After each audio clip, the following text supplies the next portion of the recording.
And then int fa0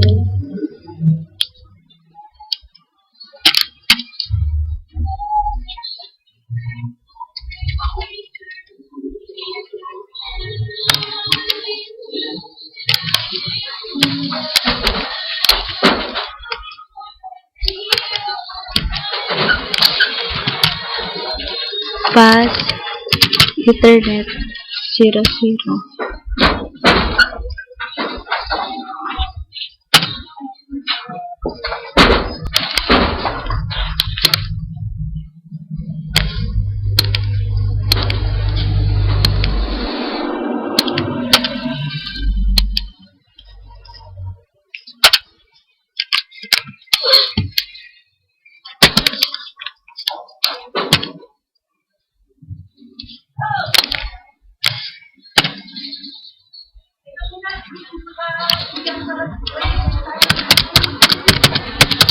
Fast Ethernet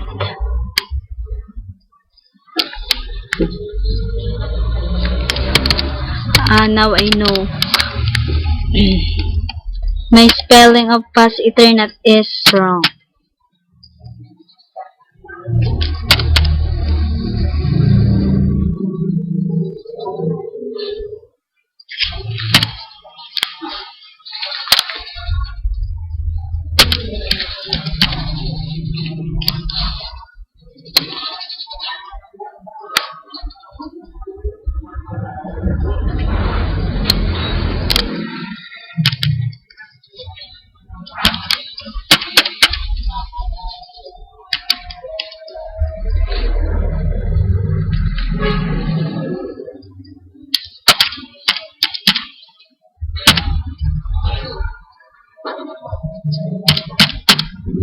No shutdown.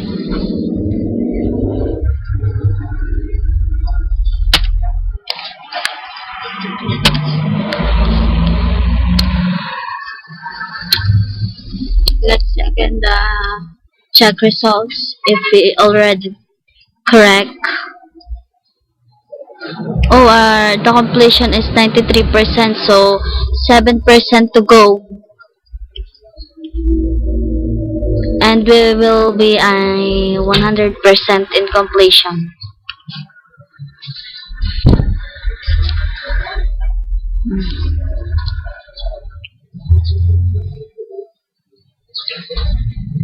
Last three, the PC1, PC2, and PC3. In PCs, we need to know the default gateway, the IP address, and also the subnet mask of each PC.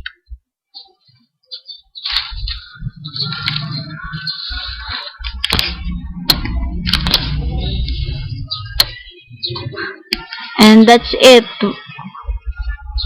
We are correct in Pass Ethernet 00.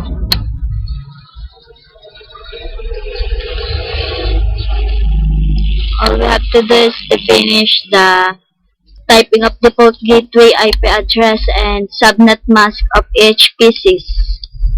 PC1, PC2, and PC3.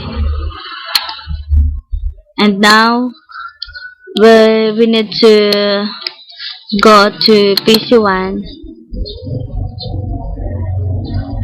and then go to desktop IP configuration, and we need to make it static. The IP address of PC1 is 172.17.10.21.255.255.255.255. Oh.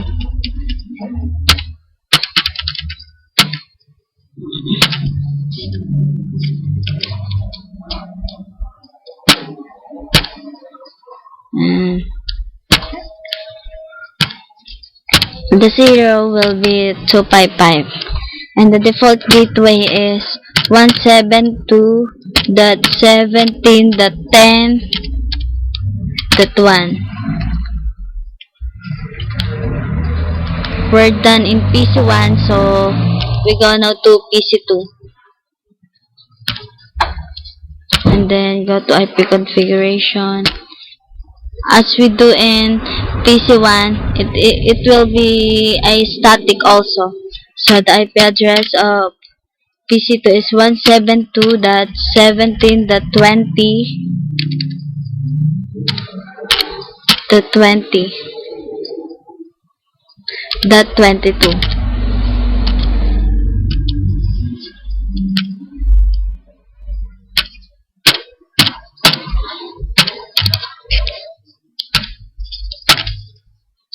And the default gateway is 172.17.20.1.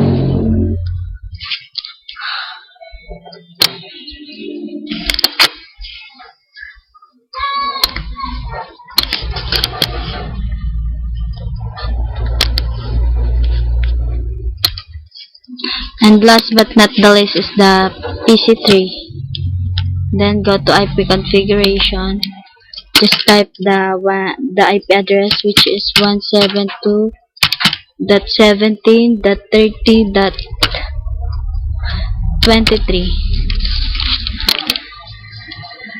and then the subnet mask, and then the default gateway,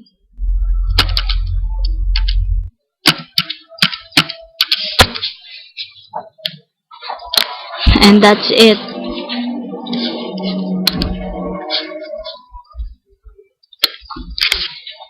And that's how, and we already 100% in completion, and this is how I'm making the basic inter-VLAN routing.